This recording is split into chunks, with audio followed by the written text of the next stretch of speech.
With the arrival of Swamp Thing to most of the global launch servers in DC Dark Legion, I want to take a moment to revisit our legacy piece tier list and talk about a couple of the legacy pieces that have kind of shifted around, and one that I think is going to be redefining the meta over the coming months. You'll notice there aren't too many changes, and that was the case the last time we talked about the tier list back in November, but we do have a couple of things that have drastically changed places, and I want to talk about that. And we're specifically going to be focusing on the Warrior and Guardian class and also the supporter champions. There are 4 legacy pieces that we want to focus on.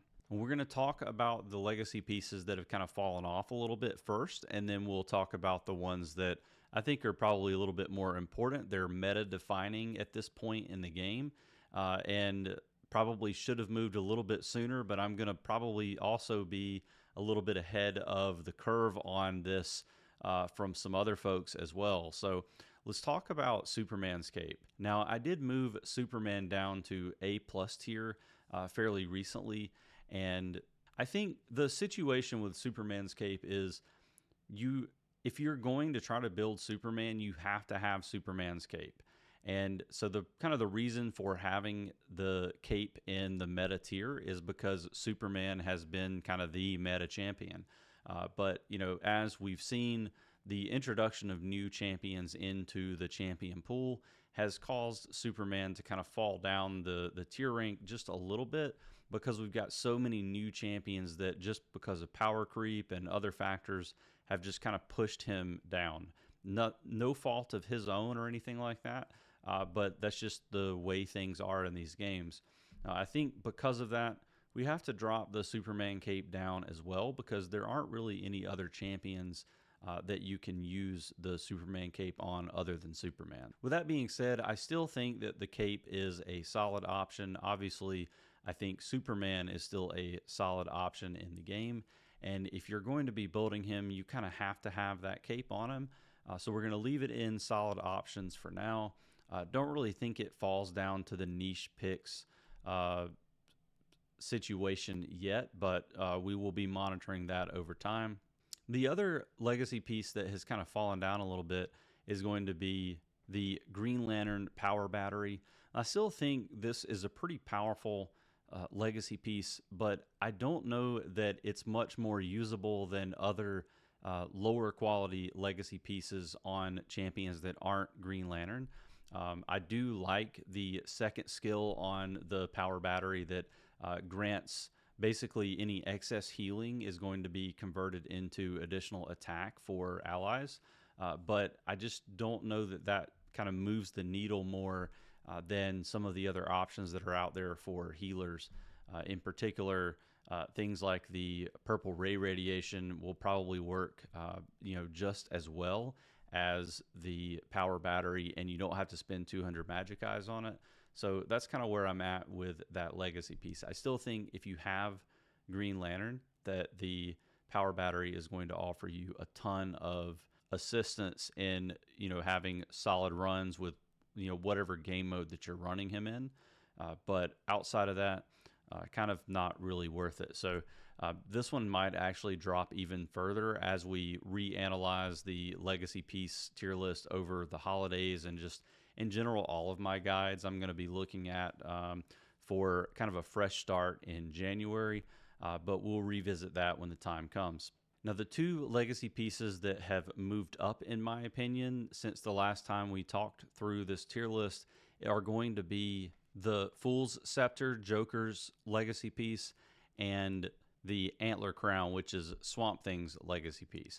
And I think both of these have, because the champions who use them are, I think, at the very top of the meta now, their legacy pieces have become much more valuable.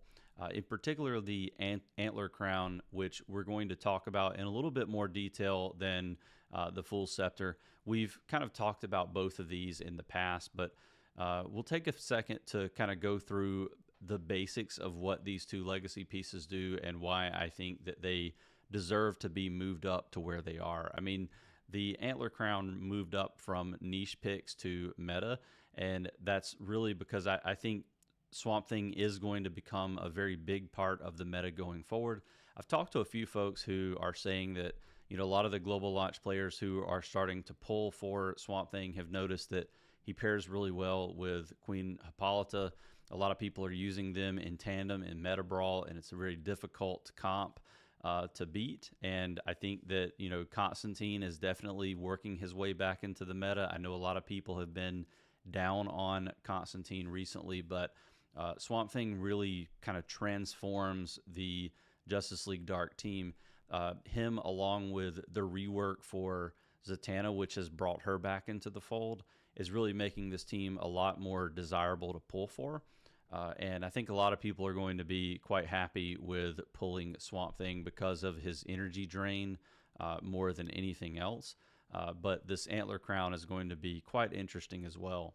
Let's talk a little bit about the Fool's Scepter first. And, obviously I've made several videos talking about Joker's kit changes over the last few months since global launch happened. They've really, tried very hard to make Joker a viable champion, not just in Training Simulator and Combat Cycle where he excels, but also in Meta Brawl and just PvP in general, the game in general. And Joker has really vaulted up to probably the number 2 spot in the game, strongest champion. Obviously, Death Metal Wonder Woman is going to take that mantle, but for Joker to be where he is, it's kind of a crazy journey for him to get there. So the Full Scepter is going to provide attack and a lot of spiritual amp, which you're going to need for Joker's kit to work really well. And he's going to have 2 pretty important basic abilities for the Full Scepter. So the first one's going to be You Slayed 'Em. This is the unique ability that only Joker gets access to, and it's going to increase his effect accuracy by a lot. That's going to allow him the ability to apply more stacks and more consistent stacks of his debuff or damage over time. And then each of his attacks is going to increase the target's damage taken by a percentage. And that is going to stack up to 10 times, which is quite helpful. Now, Hilarity Ensues, the other basic ability on the Full Scepter, is going to increase the wearer's damage over time bonus by a percentage. And then every 10 seconds, it's going to increase the wearer's spiritual amp. And that's going to stack as well up to, it looks like, 3 different times. So, but the most important thing there is you're increasing the wearer's damage over time. You're increasing the wearer's or the target's damage taken. So it's kind of like a compounding effect.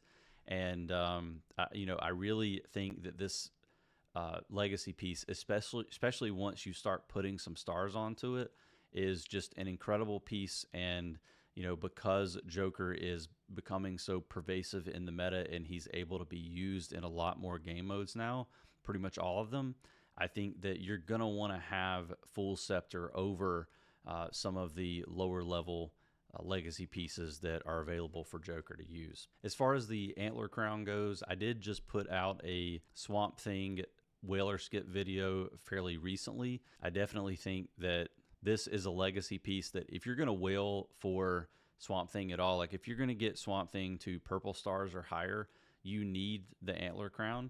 And you specifically need the Antler Crown at least 5 white stars, probably higher. But those 5 white stars are going to guarantee that your Green Knight, which is the first basic skill for the legacy piece, is going to be able to do something that's, I think, pretty ridiculous. We'll save that one and we'll talk about Regrowth first. So Regrowth is the one that you can basically use even if you don't have Swamp Thing equipping this one. It's going to increase the wearer's ultimate damage by a percentage, and then after the start of the battle, so pretty much immediately, the wearer is going to restore 4% of lost HP every 5 seconds until the end of battle. So, there is a use case for using the Antler Crown without having Swamp Thing. If you have a Guardian or Warrior champion that needs a little bit of extra health or tankiness, it might be worth putting this on them. You can see that you're going to be getting a lot of additional HP and attack by having this equipped. But the real bread and butter of the Antler crown is going to be Green Knight. So at the start of battle, Swamp Thing is going to inflict Nature's Curse on all enemies. Nature's Curse is going to reduce attack by 50% and crit rate by 25%. The Nature's Curse debuff is only going to apply for 10 seconds, but the thing that makes this incredibly powerful is this taken in tandem with Swamp Thing's actual kit, and we'll talk about that very briefly. Again, you can go to my Whaler Skit video to see a little bit more information about how this all works together. But Nature's Curse reducing attack and crit rate for 10 seconds means that it's going to be very difficult for Legion of Doom to be able to take their turns very fast at the beginning of a meta brawl or 3v3 strategic challenge battle.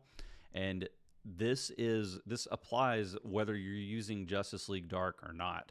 And I think that is the key to a really good Swamp Thing and like a really good team that utilizes Swamp Thing is if you're trying to protect your team against a big, like heavy artillery from or burst from Legion of Doom, this is going to be the key.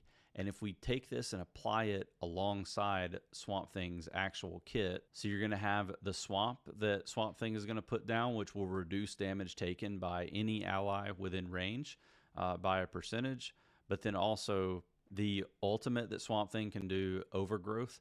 He's going to be able to reduce current energy of all enemies. This is an AoE attack.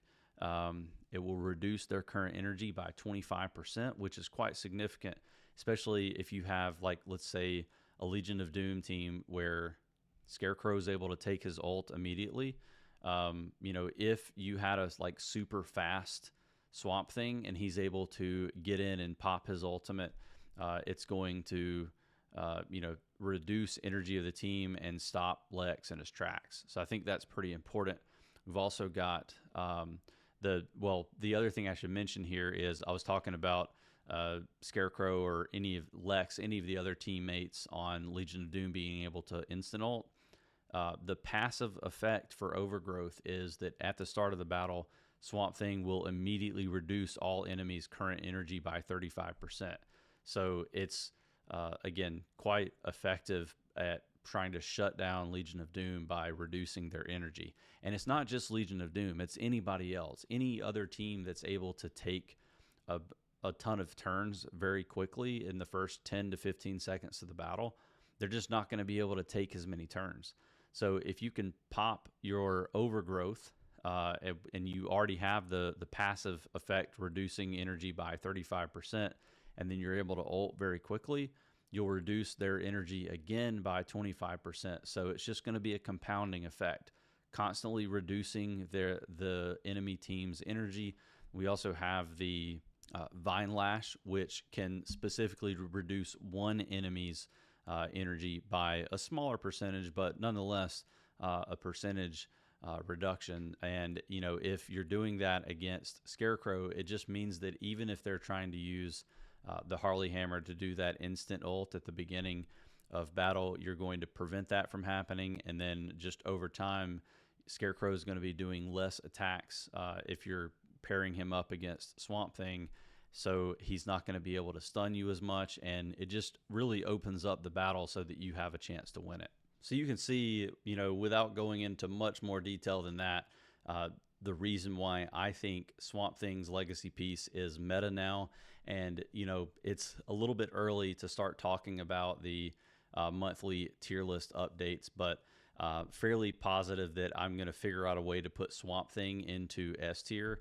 Look, you've probably seen some videos where I've done this, but I've been using Swamp Thing, Queen Hippolyta, Death Metal Wonder Woman, and then two others in Meta Brawl for quite a few weeks now. I think I mentioned it on the live stream that I did a while back.